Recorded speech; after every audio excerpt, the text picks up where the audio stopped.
Legit memorabilia ni Francis M.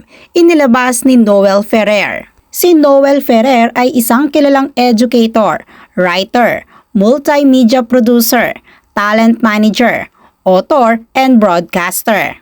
Ibinahagi ni Noel Ferrer ang kanyang memorabilia na nanggaling mismo sa master rapper na si Francis Magalona.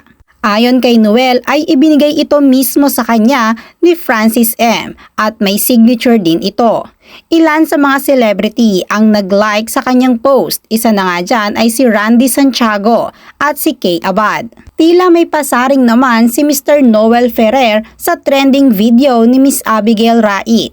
Base kasi sa kanyang naging caption, "For more than 15 years, itinago ko ito. Sabihin ninyo lahat ng gusto nyong sabihin, pero hindi nyo pwedeng sabihin na sinungaling ako because this legit signed shirt exists.